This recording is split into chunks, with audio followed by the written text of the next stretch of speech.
ఇప్పుడు గత ప్రభుత్వానికి ఈ ప్రభుత్వం పోల్చి ఏమైనా మార్పు ఏమైనా కనపడింది అంటారా?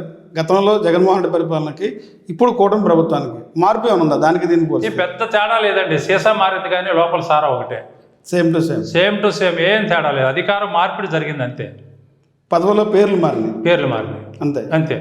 వ్యక్తులు మారారు. సంజయ్ రెడ్డి గారు, అసలు మీ రాజకీయ నేపథ్యం ఏంటి? అసలు మీరు రాజకీయాల్లోకి ఎలా వచ్చారు? ఎప్పుడు రాజకీయాల్లోకి ఎంటర్ అయ్యారు? మీరు ఎప్పుడు కాంగ్రెస్ పార్టీ సభ్యత్వం తీసుకున్నారు? నేను విద్యార్థి దశ నుండి కూడా ఎన్ఎస్వై కానించి 75 ఎన్ఎస్వై, 78 వరకు ఎన్ఎస్వైలో ఉన్నాను, కాలేజ్ డేస్ వరకు. తర్వాత యూత్ కాంగ్రెస్లో 15 సంవత్సరాలు పనిచేశాను. తర్వాత కాంగ్రెస్లో పనిచేశాను. గ్రామ స్థాయి నుంచి ఏఐసిసి మెంబర్ వరకు కూడా నేను పనిచేశాను. కాంగ్రెస్ పార్టీలో పుట్టాను, కాంగ్రెస్ పార్టీలో పెరిగాను, కాంగ్రెస్ పార్టీలోనే ఉంటాను ఇప్పటికీ స్టిల్. కాంగ్రెస్ పార్టీ అనేది టీడీపీ పార్టీకి బీటీఎంగా పనిచేస్తుంది అంటారు. వాస్తవం ఏం చెప్తారు? నిజంగా కాంగ్రెస్ పార్టీ టీడీపీకి బీటీఎంగా పనిచేస్తుందా? 2019 ఎన్నికల్లో వైఎస్ఆర్సీపీకి బీటీఎంగా చేసింది, 24 ఎన్నికల్లో టీడీపీకి బీటీఎం అంటారు. ఏం చెప్తారు? కాంగ్రెస్ పార్టీ అవేద్యమైన, నిజం చెప్పాలి, అవేద్యమైనటువంటి చరిత్ర కలిగిన 150 సంవత్సరాల చరిత్ర కలిగిన కాంగ్రెస్ పార్టీ ఇక్కడే కాదు ఎక్కడే కానీ, దేశంలో ఎక్కడే కానీ ఏ పార్టీకి కూడా బీటీఎంగా పనిచేయాల్సినటువంటి అవసరం కానీ అగత్యం కానీ రాదు. కాంగ్రెస్ పార్టీ ఒక జాతీయ పార్టీ, చరిత్ర కలిగినటువంటి 150 సంవత్సరాలు ఎంతో మందిని ఈ దేశానికి నాయకులను అందించినటువంటి పార్టీ, ఈ దేశానికి స్వాతంత్రం తెచ్చిన పార్టీ, భారతదేశాన్ని నిర్మించినటువంటి పార్టీ కాంగ్రెస్ పార్టీ. ఈ రోజున గల్లీ నుంచి ఢిల్లీ వరకు, పిల్లకాలం నుంచి ప్రాజెక్టు వరకు ఈ దేశాన్ని ముందుకు నడిపింది. ఈ రోజున మన చేతిలో సెల్ ఫోన్ ఉందంటే రాజీవ్ గాంధీ. ప్రతిదీ కాంగ్రెస్ పార్టీ చేసిందే తప్ప ఏ ఇతర రాజకీయ పార్టీ కానీ, మోడీలు కానీ, చంద్రబాబులు కానీ, ఇంకొకరు కానీ చేసిందంటూ ఈ దేశంలో ఏమీ లేదు. ఏది చేసినా అది కాంగ్రెస్ పార్టీయే చేసింది. 2019 ఈ సందర్భంలో కొన్ని వాస్తవాలు మాట్లాడుకుందాం. 2014-19లో కాంగ్రెస్ పార్టీ ఇప్పుడు నాయకులు ఎవరికి సపోర్ట్ చేశారు?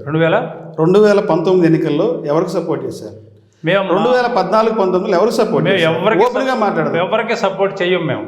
ఖచ్చితంగా పేరుకే కాంగ్రెస్ పార్టీ నాయకులుగా నామినేషన్ వేశారు, ప్రచారం కొన్ని గ్రామాలు చేశారు, కానీ ఓటింగ్ ఎవరికేమన్నారు? అంటే ఇక్కడ లోపాయకారి ఒప్పందం జరిగింది, పార్టీకి పని చేయలేదు నాయకులు. అదేం లేదు, అది అట్లా అని అంటానికి లేదు. మాకు తగిలిన దెబ్బ అక్కడ తగిలిందంటే రాష్ట్ర విభజన మూలంగా ప్రతిపక్ష పార్టీలన్నీ కూడా రాష్ట్ర విభజనకి కాంగ్రెసే కారణం అని చెప్పి అందరూ ఒప్పుకుని కూడా ఆ నెపం మా మీదకి తోసి పెద్ద అవాండం మా మీద వేశారు. కాబట్టి ప్రజలు మా మీద కోపంతో 14లో ఎక్కువ కోపంగా ఉన్నారు, 19లో కూడా అదే పరిస్థితిలో ఉన్నారు.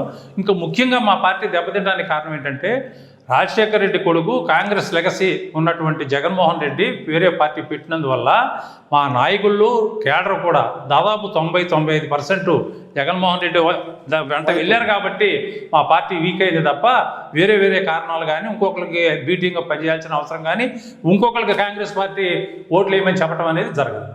సార్, ఇప్పుడు కాంగ్రెస్ పార్టీ అనేది ఆంధ్రప్రదేశ్లో బతికి పట్టగలదంటారా? ఖచ్చితంగా.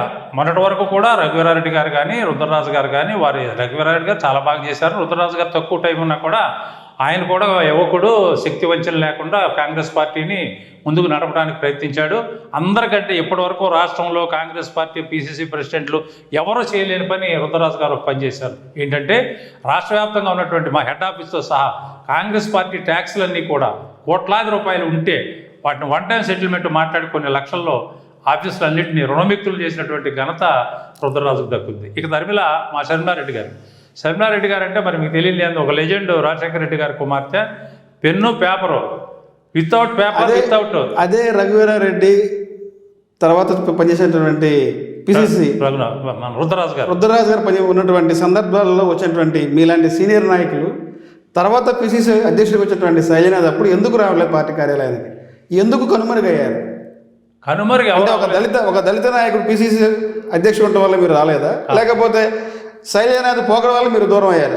కాదు. శైలనాథ్ గారు కూడా రఘువీరారెడ్డి హయాంలో వచ్చినటువంటి సీనియర్ నాయకులు, పెద్ద నాయకులు మీలాంటి వాళ్ళు సీనియర్లు రుద్రరాజు అప్పుడు పార్టీ కార్యాలయానికి వచ్చారు, కార్యక్రమంలో పాల్గొన్నారు. శైలనాథ్ విషయంకి వచ్చేసరికి ఎందుకు దూరం అయ్యారు? పార్టీకి ఎందుకు దూరం అయ్యారు? పార్టీ చేసే కార్యక్రమాలకు ఎందుకు దూరం అయ్యారు? కావాలని ఎవరు దూరం అవ్వలేదండి. కారణం ఏంటంటే ఆయన బ్యాడ్ లక్, మా పార్టీ బ్యాడ్ లక్ ఏంటంటే శైలజానాథ్ గారు ప్రమాణ స్వీకారం తీసుకున్న వెంటనే కరోనా వచ్చింది. కరోనా 1, 2, 3 ఆ పాపం ఆయన ఉన్నంత కాలం ఆ కరోనా ఇక్కడే ఆయన వెంటాడింది. అయినా కూడా ఆయన శక్తి మేరకు కార్యక్రమాలు చేశాడు, చేయలేదని మనం అనడానికి లేదు. అయితే రుద్రరాజు గారు వచ్చేసరికి కరోనా వెళ్ళిపోయింది. మళ్ళీ అందరూ యువకులు కానీ సీనియర్స్ కానీ అందరూ రావడం జరిగింది తప్ప కరోనాకి దడిసి బయటికి జనం రాలేదు తప్ప శైలజానాథ్ గారిని వ్యతిరేకించి రాలేదు బయటకు అనేది తప్పు. అంటే శైలజానాథ్ ఉన్న టైంలో కూడా కొన్ని కార్యక్రమాలు చేశారు. కరోనా అయిపోయిన తర్వాత కొన్ని కార్యక్రమాలు చేశారు. ఆ కార్యక్రమంలో మీలాంటి సీనియర్లు కానీ రాష్ట్రంలో ఉన్నది అతి కొద్ది మంది నాయకులు. సీనియర్ నాయకులు అన్న వాళ్ళు ఏళ్ల మీద లెక్క పెడితే ఒక 15-20 మంది ఉంటారు. అదే ఆ 15-20 మంది ఎమ్మెల్యే అభ్యర్థులు, వాళ్ళే ఎంపీ అభ్యర్థులు.